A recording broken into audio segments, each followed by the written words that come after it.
Welcome to the Sage Intacct product tour. Today, we're going to look at why Sage Intacct has made big differences to the financial health of innovative companies. We're going to do this by diving into the product and looking at a few of the ways Sage Intacct brings visibility and productivity to the finance team. We aren't going to look into every area of the product today, but rather stick to those that are of general interest to most companies. If you are dealing with specialty areas, like subscription contracts, project accounting, or inventory management, those are part of other specialized product tours.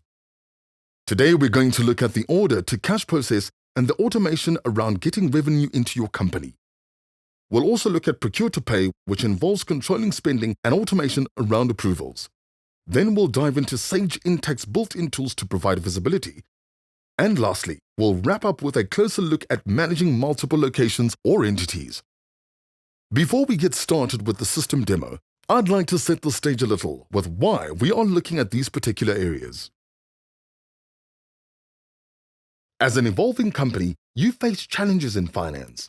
Many of these challenges can actually become efficiency bottlenecks. Are you seeing a growing number of transactions in both revenue and expenses?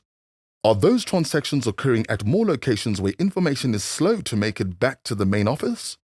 And are you finding the close and subsequent visibility taking longer and longer?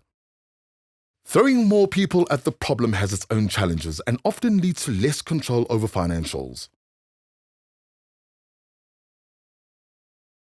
We should be celebrating our wins, but the finance team is often stuck cleaning up a lot of mess created by change or growth.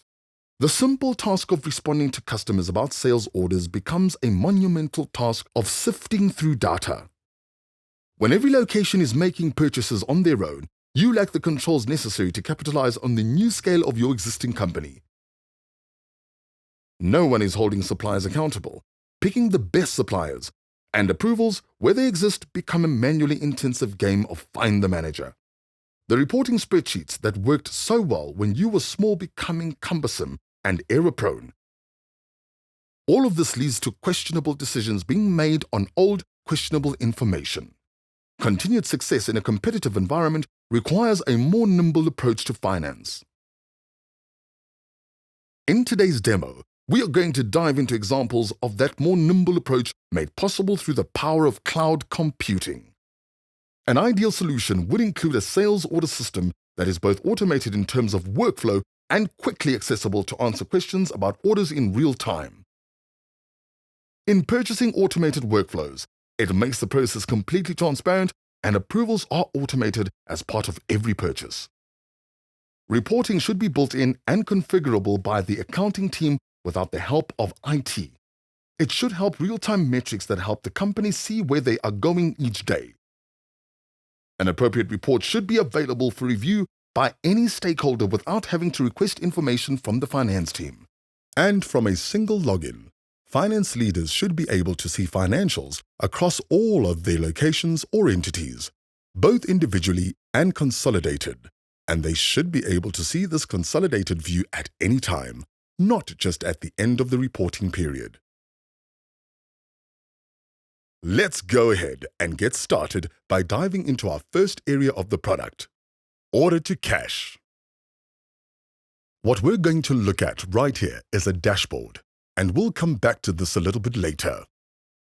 What we want to do right now is go over to order entry. Across the top, we have our different applications within the system. I'm going to go ahead and choose order entry. This brings us to our order entry overview. Here we can access our different data tables like customers, warehouses, product lines, and so forth. We can also get to this workflow and your tasks, and this is where we're going to spend some time. We're going to create a sales quote, create a sales order, fulfill an order, create a sales invoice, and we can create one of these and then progress it forward along with this workflow without re-entering data. I can actually start at any point here. I can start with a sales quote. I can start with a sales order and then move that forward.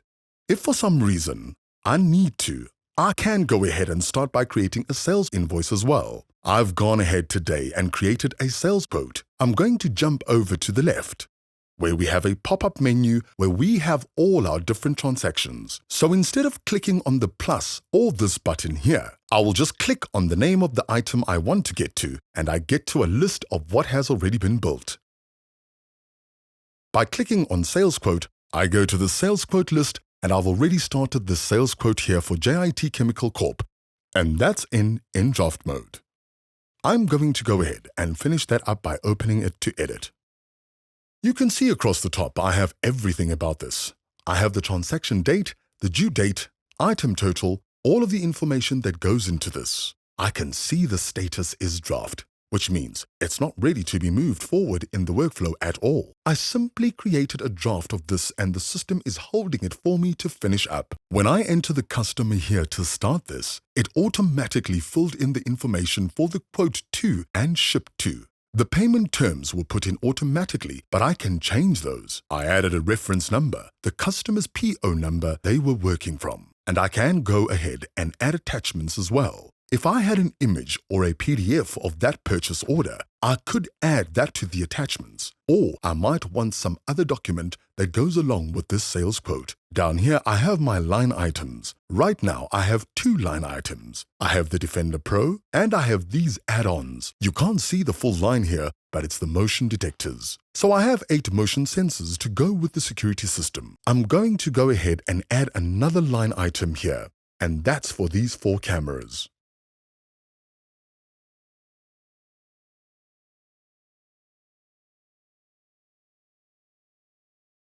And I want to show you something interesting. I've got some information here that we'd expect on a line item. We've got quantity, unit price, extended price, and as I click out of that, the extended price will update automatically, so I've got 4 units accounted for. But then I've got this drop-down menu on each line and it shows additional information. We can extend the description. I can write a note about the price calculation. And if this was some kind of contract or subscription, I could put in a start and an end date. And then this part down here. This is actually where we are going to change something or add something in the dimensions. We've got location, department, project, customer, vendor, class, and we've also got a user-defined dimension, which could be named anything you want. This is just to show you that you can add these different dimensions. So what these dimensions do is they take the transaction and we're going to go ahead and set the location. We are going to say that this one's in Texas. And remember, we're going to get back to multi-entity or multi-location later on this presentation. But for now, let's just go ahead and tag this and that the transaction is applying to the Texas location. And I'm going to close this and hide those details, and I've already set that on them on the other 2 lines. Now let's go ahead and post this. Now with that posted, it's brought us back to the same page. The list we looked at, but there's a new link here. It's called Convert. From this point, I can also do this from the transaction screen itself. Once it's posted, if I want to go back to it and look at it. But right here, I can click Convert, and I can see that I can convert this to a sales order. I could also convert it to another sales quote. If I want to convert it to another sales quote and then edit it to change something, maybe I'm creating multiple quotes with different options for a client or something. I'm going to click Sales Order. Now we have converted this transaction. All of the information has come forward. All of those line items. I don't have to reset anything. It's come forward to the sales order and it can be moved forward in the process. I've still got my transaction dates, all of my information up here. And at this point, it's in edit mode and I can go ahead and I can make changes here. I can add a message. Again, I can add another attachment if I've got some kind of new confirmation document based on the quote. Maybe at this point, I've got the purchase order. I can add that into the attachments. I'm going to go ahead and post this. Which brings me to my sales order list. And again, on this sales order, I have Convert. I can go ahead and make a shipper for this and send that shipper out. Post that, and that will go into the operations process to get this shipped out and go out with it. And now I have my list of shippers. And assuming that has been processed and I want to invoice the customer now, I can convert one last time to a sales invoice. So I've just progressed this all the way through my workflow, and I now have a sales invoice. Now, the difference between the first 3 transactions that we looked at and this sales invoice is that the sales invoice is now going to hit the GL. When I post this, it's going to create all of the debits and credits I need in a GL to actually be accounting for this transaction. So I'm going to go ahead and post this, and we're going to look at some other things about these order entry transactions. Now that I've posted this in my sales orders, and since our sales invoice, I'm going to go back to another one. Let's say a customer calls in. So we've got this customer that we sell to, an alarm company, and they want to know about an order. An order that they placed. They think they've received it. They want to know some information about it. So we can go in here, and in the customer column, we just type the location. We don't need the whole name, and it's going to shorten that list for me, down to 1. That's great. I have 1 invoice for the alarm company. I can go view this. I'm going to click view next to this. I bring up the sales invoice. I can see everything about it. I can see the transaction date, the due date, the totals, the subtotals. I can see that the transaction status is closed and that it was paid. So I have all of this header information right away. These are some big questions they asked straight away. And I can see what item it was for, the quantity, the price, and the total. I can also go into a history, and I can look at this history, and I can see that this started out as a sales order. It didn't start out as a quote, it was a sales order. Then it went into a shipper, and then went into a sales invoice. By clicking on this, I can bring up any one of these in a little window and look at any details. I can go back and see if the order differed from the shipper or from the invoice, or if anything changed along the way. I can also see who created it, so I can go back and maybe delve in to see if I need to. I can also see the payment details. I can see when it was paid and how much was paid. And I even have this payment record that I could go and view. The payment record inside the system. Let's see where it was received to and what bank it went to inside my own system. So I have a lot of information to get to right at my fingertips to serve that customer. And I'm not diving into paperwork looking at orders. I can do it right on the fly and quickly get the customer the things that they need about the order and get the information out to them. That's pretty much all I want to share right now about order entry. I'm going to go ahead and move back to my dashboard now that we were at to start with on my CFO's daily view. Now let's jump back to our presentation. Now that we've taken a look at order to cash, let's jump over to the procure to pay. As you might expect, purchasing follows similar workflows to what I have shown you in order entry. It also has some unique aspects that help you maintain spending control across your organization. If we can go back into our product demo, we can see that we are back here at our dashboard. We now want to focus on the purchasing application at this time. So let's jump over to the purchasing overview. So you can see on this purchasing overview that it's sort of the other side of the coin from order entry. We've got our suppliers, warehouses, and product lines, and items and price lists that we can work with. We also have this workflow, very similar to the workflow we had in order entry, only this time we are dealing with purchasing. We can create a purchase requisition. We can create a purchase order, receive a shipment, create a supplier invoice. This is a very similar type of workflow, so I'm not going to dive so much into the workflow because it really matches what we've seen on order entry. You're just doing it on the purchasing side. What I want to look at are some of the controls around purchasing and some of the power you have inside of Sage Intacct to make purchasing work for your organization. So I've gone ahead and logged in. I'm moving to another tab here. I've logged in as another user. This is Drew Jackson, and Drew Jackson, you will notice on his menu here, he doesn't have nearly the number of applications I had under my own login because he is not an administrator in the system. He is an employee user and only has limited access to things. He can enter time and expenses. He can do a few things for the company. He can look at dashboards that we allow him to look at. He can look at reports that he has access to, and he can look at purchasing. When we go over the purchasing overview for Drew, we can see that a lot of the things are grayed out. Drew doesn't have the ability to create purchase orders or shipments or create supply invoices, but he can create purchase requisitions. So I'm going to create a purchase requisition as Drew.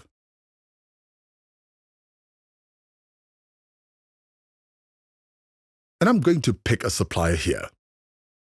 Let's say we need to order a few things from Staples. Here we can enter the supply document number, if we had something that needed to go in there, but he doesn't have any of this. It is just a request to purchase and we need to buy some paper.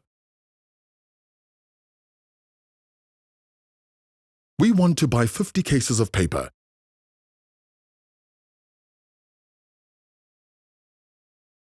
And we want to buy 10 printer cartridges. We're really trying to drive up the amount to make sure we are covered here so you can see how the approval process works. Now that Drew's created this, he can go ahead and submit it. Okay, it's asking us for a location. Do you remember on the order entry we went and put in a location for this? So, locations are locked into our system as something that is required on transactions. This makes sure that everyone puts in locations for the different transactions they are creating. We need to go and make sure we have put in the location on these transactions. We're going to go ahead and say that Drew is going to go ahead and order these for the locations he can see.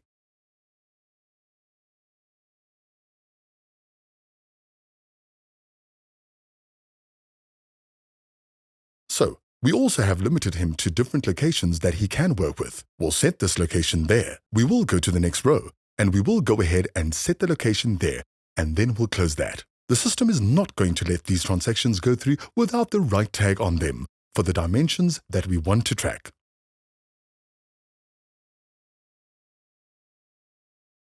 As I submit this, it brings us back to our main workflow here. This is mainly because he doesn't have anything else to do with this. It's gone out and it's going to require approval for that amount of money. Jumping back to my login, I'm here in the purchasing application. Now, if I'm actively working in purchase, I can go down to this little Approve Purchasing Transactions button. And here I see that I have this. Drew Jackson has submitted this purchase acquisition to Staples for $2,900 and I can approve or decline from here. This is not the only place I can approve or decline. If I'm the main approver for these, or if I'm his manager, I've received an email about this approval, so I can see that in my email. I can also open up Sage Intacct on a portable mobile device, on my phone or tablet, and I can do approvals from there remotely. So I can see all of these things that need to be approved on an approvals dashboard or on a mobile device, and I can also go to the main dashboard.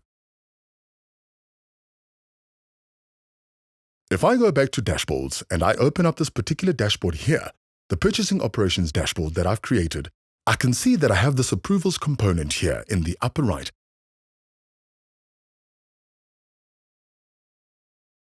And I have the same transaction here that I can look at, and if I scroll to the right, I can see what date it was, and I can see that I have some things that need to be handled. I have lots of ways that I can go through and approve this. Jumping back to purchasing, when I approve, I can put in comments. I can put in whatever I need to. I can approve this. Maybe I put in some conditional comments and that's gone through and been approved.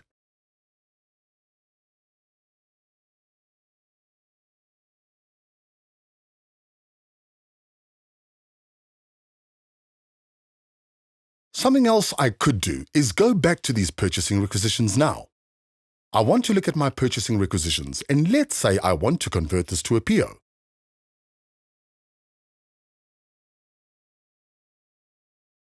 So I'm going to go ahead and convert this to a purchase order.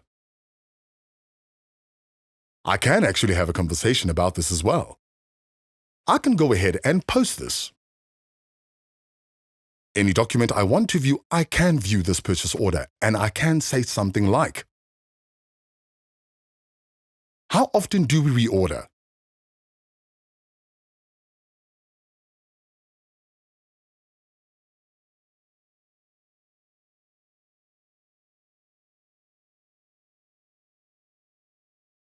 If I'm trying to control costs, I may want to know if this is a monthly, quarterly, or annual cost. How often do we reorder this? And I can share that comment. I can even set it to talk to my colleagues, and I can go ahead and share that. And now this is permanently stored here, and I can see it in my Feed Collaboration Center. I can see that I've got this piece here, and I'm talking to Drew Jackson. I put in his login. I think we could actually use his full name, and it would work better. I can go ahead and edit this if I find that I used the wrong name here.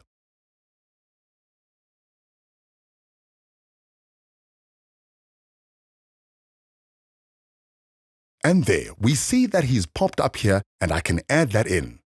It keeps track of who I'm looking for. So now that's going to show up on Drew Jackson's feed when he goes to his collaboration feed. He'll actually get a notification that someone mentioned him in a feed, and he can see this in his feed as well. The other aspect beyond the approvals I wanted to point out in purchasing, if we go back to our purchasing overview, is that we have the ability to track this idea of received shipment. So rather than just a purchase order going out, when it's received, the people in our receiving, in our warehouse, or wherever we are receiving, can check it against the receiving shipment order, make sure it's right, and they can process it forward before we process the supplier invoice. This way we can keep track of all our suppliers, whether we're getting things processed on time. So if I look at receive a shipment, or if something came in, they can document what was in there, or I can look at an existing purchasing order.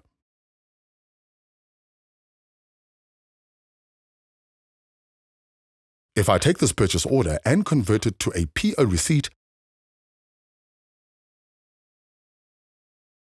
then the people in the warehouse can look at this and say, did we get 50 cases? Did we get 10 toner cartridges? And if they didn't, they can change these amounts. Maybe something was on back order and we only received 9 of these. They can go ahead and post that. So now we have it posted. It's a different transactional amount than the PO. And if we have a different amount, we are keeping check of what we are actually receiving. So we're adding controls, and we can look back and get reports on suppliers and see whether they're a good supplier or whether they're consistently having to change from the PO. This means we are able to better manage our suppliers. The other thing we have, because we're doing this accounting at the top level, is we can share suppliers across all of these different organizations. We can start getting some economies of scale, and people working in different locations can work off of a common set of suppliers and go back to those suppliers and request discount pricing based on the volume we are doing across all of our organizations. These are just some of the advantages we have in maintaining control on purchasing. We also have spend control you can set up. I'm not going to dive into that in this demo, but it basically means that you can set budgets and set warnings when a transaction is going to exceed the spend budget. So that's another way we control costs within the system and manage those costs and manage purchasing. I'm going to go ahead and jump back to my dashboards here.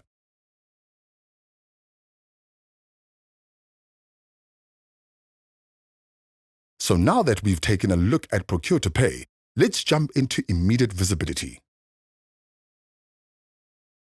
So I've been saying for a while that we are going to get to discussing these dashboards in a little more depth, and this is where we do it. This is really where reporting starts, in the dashboard. You have the opportunity within a dashboard to look at upfront metrics. We call them performance cards right here at the top. We also have the ability to filter by date. I can actually create more filters along here, and I can filter by dimensions. I'm going to show you another way to do that as well. When we get to multi-entity, we can look at different locations or entities. But in my dashboard configuration, and you can configure these dashboards yourself, there's lots of configurations you can do. You bring up menus to look at all the different aspects, and you can decide which filters you want to show on the dashboard. I have the as of date. I can easily put the location on there and save that.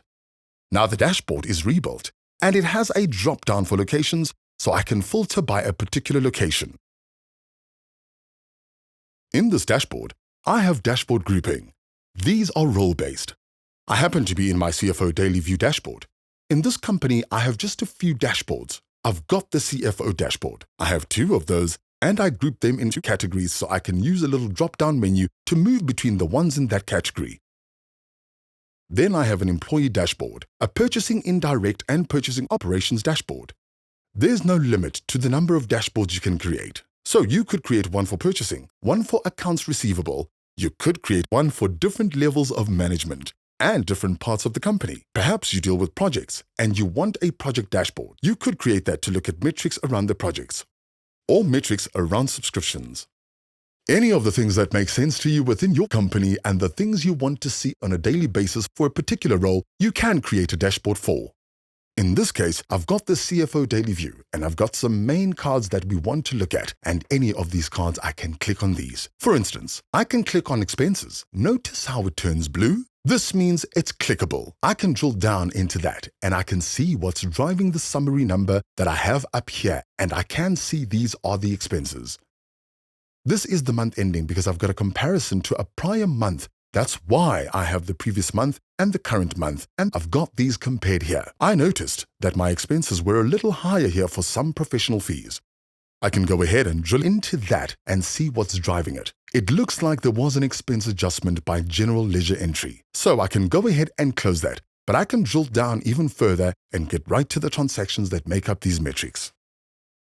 All of the performance cards are really behind the scenes as a group of accounts. We've taken all of our asset accounts and we've created an account group that we've pointed this performance card at and said, give us the summary for this month and show us the comparison to the prior month.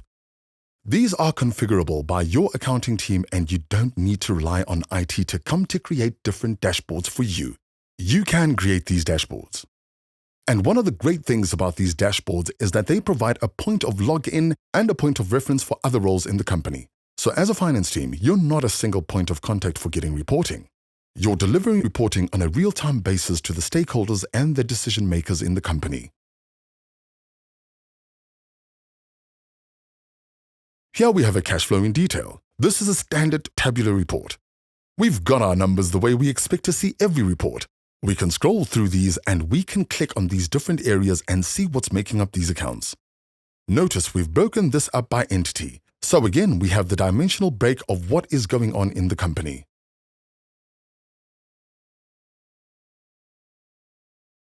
Over here, we have a net income by location, and we've put this into a donut chart, so we can see where our big income is coming from. This tells us a story right here with the visual, that this location is a pretty big player in the income for our company, as well as this location. We can click on any of these, and there's a visual jump out here, but it also gives us a drill down of what's going into that net income number. Then we can drill down on those numbers, as well as to see the transactions behind the summary information.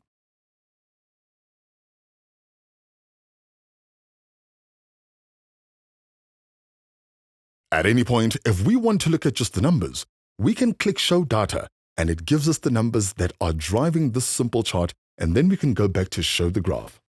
This is an interesting metric. This is revenue per retail hour by location. So what we're doing here is we're taking something that is not a financial metric, retail hour, and we are comparing it against a financial metric, revenue, to generate this chart and to generate some data. This is the way that we can compare our different stores based on how much revenue per retail hour they are getting. Who's the most efficient in sales in these stores? And you can take this with just about any metric. You could do revenue per square meter.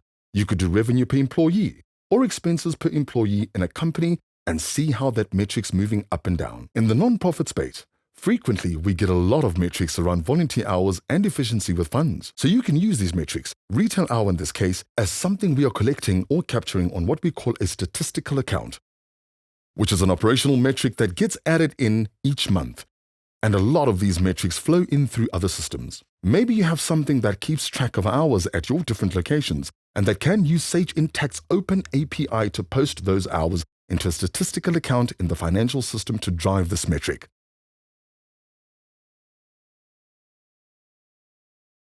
This gives us a lot of opportunity within our reporting to not look at just the financials, but also the operational efficiency within the company. Another thing we have on the dashboards is this collaboration feed. So this is the same piece that we looked at in the last set, that purchase order that had the comment on it. This is showing up in our collaboration feed. I can go ahead and look at this here. It is a permanent record of what was asked, and I can keep this on my CFO dashboard and see the conversations that are going on in the company. I can set it to the things that I follow. I can set it to just things that are related to pieces I wrote or where someone pointed to me in a comment. I have a lot of control over this, and the feed can be up on my dashboard, and I can make this my login point into the company. We can create balance sheet by entity again, breaking out different types of metrics that we can have standard reports against for different entities on these dimensions. I'm going to jump over really quickly to another dashboard.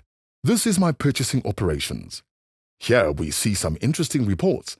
We've got budgets that we've set up, so we can have indirect spend, actual versus budget. We've set up different analysis on spending. We've got our purchasing analysis.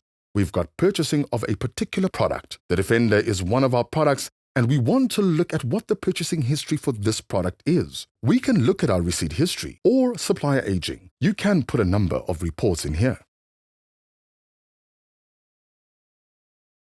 You can also go out and look at the reports. Notice that some of these slide over quite a bit, where they're much larger. I can go ahead and click on View All, and it asks me how I want to look at it. And we'll say, OK, look at it in printable format, and it will go ahead and give me a printable format of that. I can also look at it in an online format. Force it to open in Acrobat as a PDF to export and share it.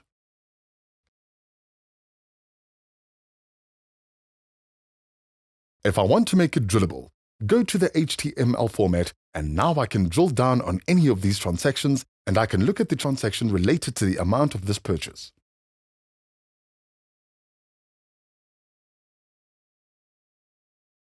In addition to these, we have a report center. When I go out of my report center, it's just another application tab. I get all of my reports. And if I open up my board, here I can see that I've got the ability to go in and break out my dimensions.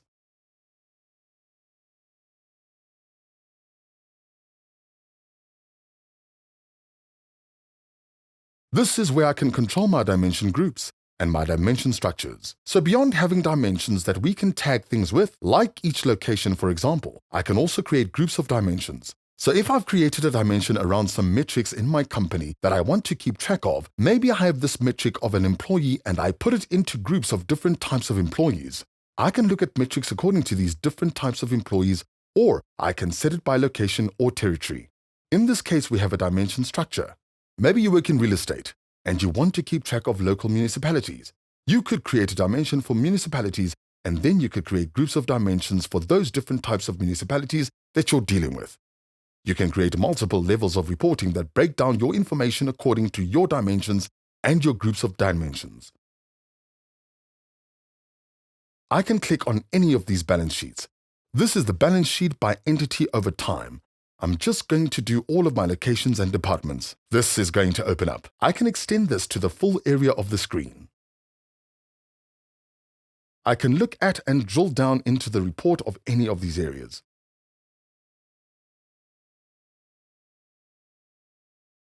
I can tell it to print. I can export it to Excel if I need this information in another format, or if I want to manipulate it in some way or combine it with some other operational reporting that I'm doing. The other thing I can do with any of these is that I can take this report and I can edit it. And one of the great strengths of reporting within Sage Intacct is that I don't have to go to IT to script out something from my reports. As a finance person, I can go in and I can make adjustments to reports myself. Maybe I like this report. I may want to duplicate this report and then start working on the duplicate. So I would duplicate it, rename it, and then start changing the report to do something else so I don't have to start from scratch creating a new report from nothing. I can go ahead and make changes to the rows. I can rearrange the rows. I can decide what detail, whether it's summary or detail, what the basis is. In this case, it's default from a group. The basis for the amounts, whether I want to always display it or if I want it to be hidden. And I can expand it when the report is being viewed. I can look at my different columns. I can create columns in my report and decide what they do. These expand as I go to work on different columns, and I can define if they're looking at a particular period.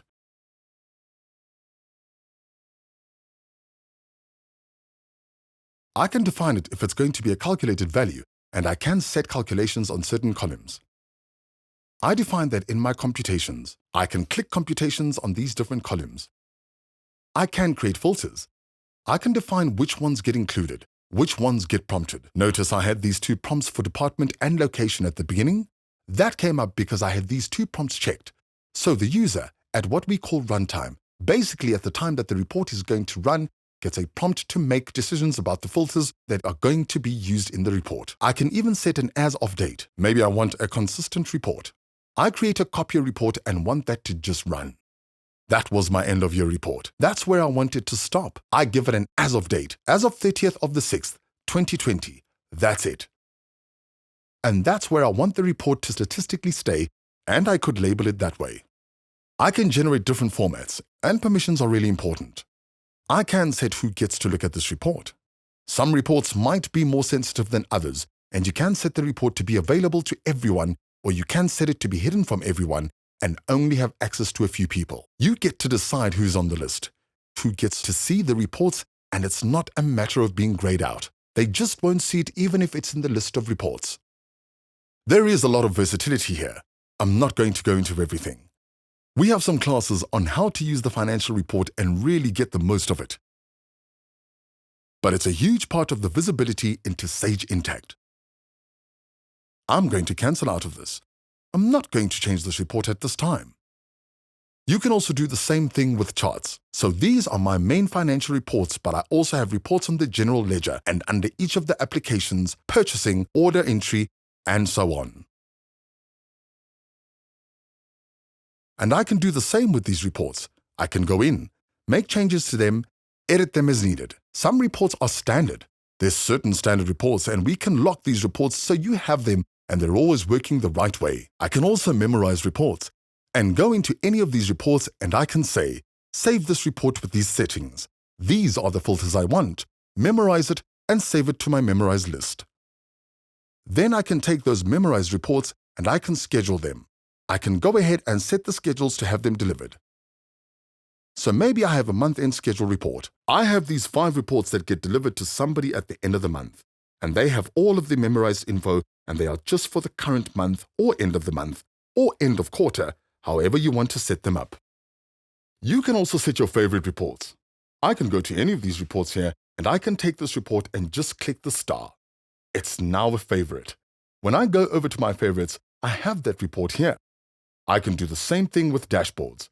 I can go to any of my dashboards on the list. I can take a report like this and say, I want that one to be a favorite, and I want that one to be favorite, and now my favorites list has both of these dashboards on it. So you have quick access to these things that you use the most. It makes it quick and easy for you. Let's now jump back over to our presentation and see where we are in this demo.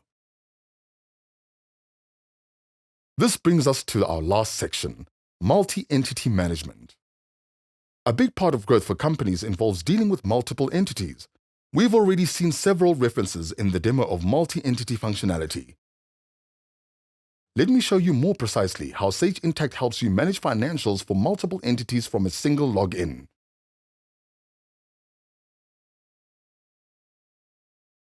So as we look at multi-entity, I've gone to this drop-down before, and you can see that we have got access as an administrator, what's called a super user. I have access to all of the entities.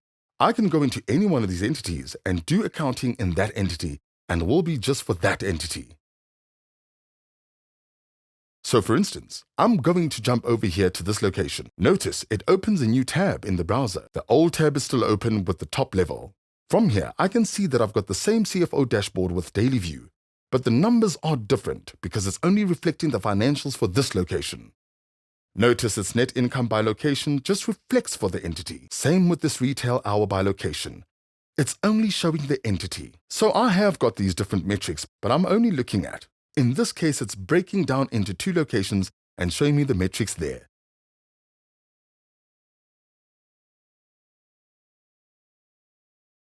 I can do accounting in this as if it was only looking at one location. I can do my purchasing and my orders from here. In this case, we go into order entry and we create an order.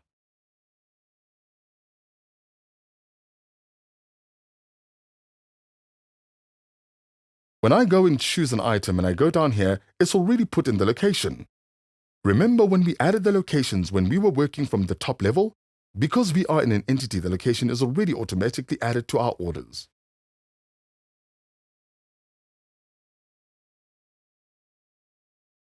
So I'm going to go ahead and cancel out of this.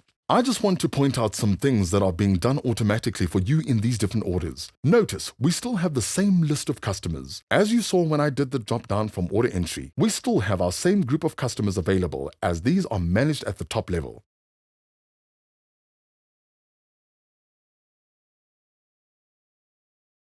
The other thing we've got is what's going on here with the 4 entities. We have this continual consolidation going on, meaning that if I do transactions in a particular location and I enter these transactions and they hit the general ledger, that's going to roll up my reporting at this top level. So when I come back to this top level, I'm going to see that reflected in my revenue and assets, and income and expenses.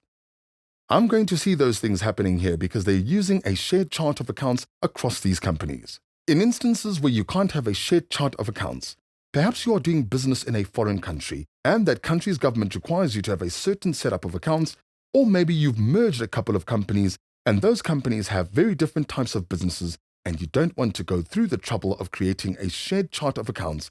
You can have different charts of accounts and you can map those to a top-level chart of accounts. With that top level, you can do what's called global consolidations, and that allows you to consolidate any of those entities at any time. It's just a couple of clicks. Some companies have even automated using Sage Intacct's Open API. We have an API call for running a global consolidation across your organization. This is just a little bit of the controls we have, a little bit of the way we get into different entities, and I mentioned this earlier and I want to point it out again. When I go over here to Drew Jackson's login and we look at his limited access, we can see that he also has a limited access in terms of entities. So you can set users to only work in certain entities. You can set a worker to just work in the one entity, for example, and they won't be able to work in other entities. When they log in, it's just as if they're logging into a single entity company, but at the top level you have access to all of the entities. And you can move between them and do accounting in those different entities. I also want to mention that you can nest them.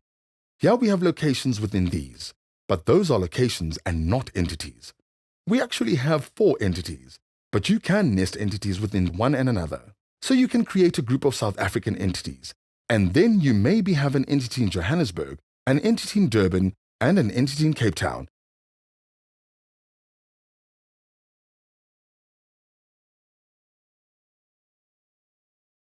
With that, we've come to the end of our demo portion. I'm going to jump back to our presentation. So why choose Sage Intacct? Well, we're the right partner to help in your success. As a leader in innovation, we are recognized as a visionary by industry analysts like Gartner. We are the cloud accounting leader in customer satisfaction with a rating of 98 out of 100 and G2 Crowd across over 2,000 reviews. We're also the first and only preferred financial solution of the AICPA, and we're the preferred choice of the International Federation of Accountants. As you grow, you're going to find that the other solutions are best fit for other aspects of your organization, like CRM, payroll, and planning. As a best-in-class solution, Sage Intacct integrates nicely with dozens of these solutions. You have the flexibility to choose integrated solutions that make the most sense for your business. You can also swap out those systems as you grow and change. We really do want to be your partner for the life of your business. Thank you for spending time with me today. I hope you saw some things that align with where your finance team is going. We would love to hear from you and even show you a personalized demonstration of how Sage Intacct can meet your specific needs. If you'd like to learn more about Sage Intacct, please call us on 0861 237 243 or visit sage.com/ZA/Intacct, where you can book a personalized demo. Thank you very much for your time.